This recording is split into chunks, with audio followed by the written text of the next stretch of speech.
ये सुनने के बाद आप जीवन में कभी भी हार नहीं मानोगे। एक समय की बात है, गौतम बुद्ध के हजारों शिष्य उनके पास अध्ययन करने आते थे।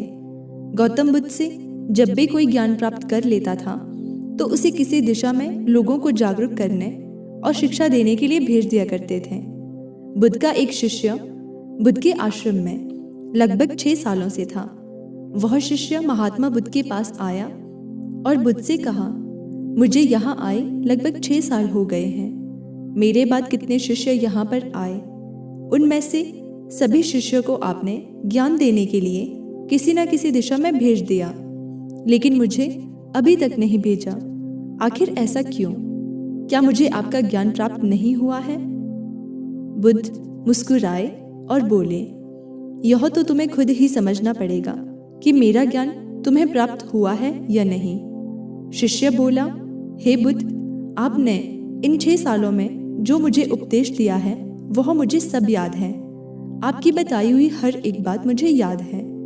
आप कुछ भी मुझसे पूछ सकते हैं, मैं हर उत्तर देने के लिए तैयार हूँ। आप मुझे एक मौका तो दें ताकि मैं किसी भी दिशा में जाकर लोगों को अपने ज्ञान के बारे में बता सकूं। इस पर बुद्ध ने बोला कि ज्ञान की बात को याद रखने से कोई फायदा नहीं जब तक तुम उस आदत को खुद नहीं अपनाओगे। शिष्य ने कहा, जो भी हो, कृपया मुझे एक मौका जरूर दें। आप मुझ पर भरोसा रखें। मैं सभी को अपने ज्ञान से प्रभावित कर सकता हूँ। मैं लोगों को ऐसी बातें बता सकता हूँ जिससे लोगों के जीवन में शांति आ जाएगी और वह अपना शांतिपूर्ण जीवन जी पाएंगे। तो फिर बुद्ध ने कहा, अभी तुम तैयार नहीं हो। जब तुम उसके लिए तैयार हो जाओगे तो फिर मैं तुम्हें खुद ही किसी दिशा में जाने के लिए बोल दूंगा। शिष्य ने कहा, क्या आपने मुझे इन 6 वर्षों में इतना भी ज्ञान नहीं दिया कि मैं किसी को प्रभावित ना कर पाऊं? बुद्ध ने कहा, ठीक है, तुम पूर्व दिशा में चले जाओ। वहां एक गांव मिलेगा, वहां से भिक्षा मांगकर लाना और अपने ज्ञान से लोगों की मदद करना। कल सुबह तुम वहां अकेले जाना और शाम में आकर मुझे बताना कि तुमने लोगों की सहायता कैसे की। शिष्य यह बात सुनकर बहुत खुश हुआ और आशीर्वाद लेकर चला गया। वो रात भर ज्ञान समेटता रहा और मन ही मन सोच रहा था कि मैं वहां ज्ञान का ऐसा छाप छोड़ूंगा कि वहां के लोगों के साथ बुद्ध भी मुझसे प्रभावित हो जाएंगे। सुबह उठकर वह महात्मा बुद्ध को प्रणाम करने चला गया और उन्हें प्रणाम करते हुए वह पूर्व दिशा की तरफ निकल गया। शाम को जब वह वापस आया तो बुद्ध ने देखा कि शिष्य के माथे पर चोट लगी है और खून बह रहा है। बुद्ध ने उसे पट्टी की और पूछा, तुम्हें चोट कैसे लगी? शिष्य ने कहा, वहां के लोग बेहद ही दुष्ट हैं, उन्हें जरा भी बुद्धि नहीं है। मैं उस गांव में भिक्षा लेने गया पर किसी ने मुझे भिक्षा नहीं दी। सब मुझे वहां गालियां दे रहे थे। एक व्यक्ति ने भिक्षा तो दी लेकिन नीचे फेंक कर और कहा, इसे उठा लो। मैंने उन्हें काफी समझाया लेकिन मेरी बात सुनने को तैयार ही नहीं थे। उन्होंने मेरे साथ हाथापाई की जिससे मुझे चोट लग गई। बुद्ध, आप मुझे दूसरी जगह भेजिए जहां के लोगों में ज्ञान हो, वो इस तरह के ना हो। बुद्ध शिष्य की बात सुनकर मुस्कुराए और बोले, अगर दूसरे गांव में भी ऐसे ही लोग मिल गए तो तुम क्या करोगे? शिष्य ने कहा, हे बुद्ध, मैं ऐसे लोगों को कोई ज्ञान नहीं दे सकता। वह लोग अज्ञानी हैं, उन्हें कौन समझाए? बुद्ध ने कहा, वह लोग अज्ञानी नहीं बल्कि ज्ञानी हैं। उनके पास बहुत ज्ञान है परंतु उनके पास खुद का ज्ञान है। अब अगर तुम किसी दूसरे के ज्ञान को चोट पहुंचाओगे तो वह कुछ तो कहेंगे ही। तुम्हें ऐसे लोग हर जगह मिलेंगे, तब तुम अपना ज्ञान उन्हें कैसे दोगे? बुद्ध ने कहा, आज तुम आराम करो, कल शाम को मेरे पास आना। शिष्य बुद्ध को प्रणाम करके चला गया। अगली शाम जब वह वापस बुद्ध के पास आया तब वहां बुद्ध के एक और शिष्य मौजूद थे। उनके हाथ में भी चोट लगी थी। बुद्ध ने शिष्य के हाथ पर चोट देखकर उस पर पट्टी की और उससे पूछा, तुम्हें यह चोट कैसे लगी?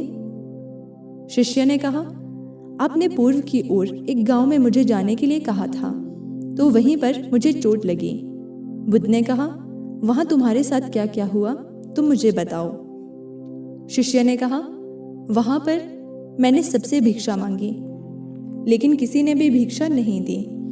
एक व्यक्ति जिसने भिक्षा दी तो मुझे जमीन पर फेंक कर दी थी और कहा, उसे उठा लो।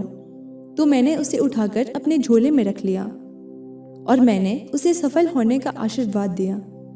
तब उस व्यक्ति ने मुझसे कहा, आप बड़े अजीब लगते हो, मैं आपका अपमान कर रहा हूँ और आप मुझे आशीर्वाद दे रहे हो।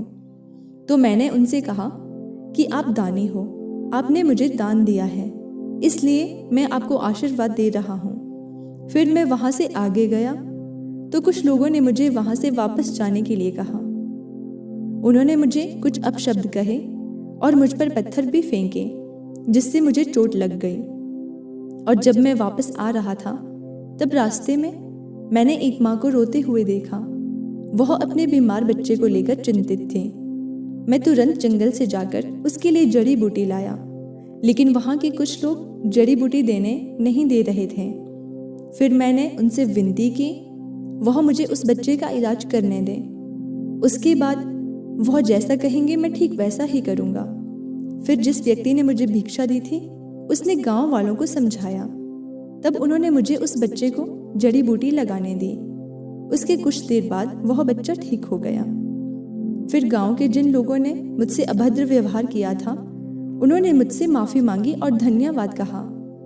फिर मैं वहाँ से वापस आ गया। हे बुद्ध, मेरी आपसे एक विनती है। उस गांव के लोग बहुत भोले भाले हैं। क्या मैं रोज उसी गांव में जाकर भिक्षा मांग सकता हूँ? यह सभी बातें पहला शिष्य खड़ा होकर बड़े ध्यान से सुन रहा था। उसने यह सुनते ही बुद्ध के चरणों में गिरकर कहा, हे बुद्ध, मैं समझ गया हूँ कि अभी मैं उस लायक नहीं हुआ कि मैं दूसरों को ज्ञान दे सकूं। बुद्ध ने कहा, हमें बाहर वैसे ही लोग दिखाई देते हैं जैसे हम अंदर से होते हैं। जब तक स्वयं को नहीं बदल सकते तब तक किसी को नहीं बदल सकते हैं। खुद में बदलाव लाना ही जरूरी है। अपने आप में बदलाव लाकर ही इस दुनिया को आप जीत सकते हो। तो दोस्तों, ये लाइफ चेंज मॉरल स्टोरी आपको कैसी लगी?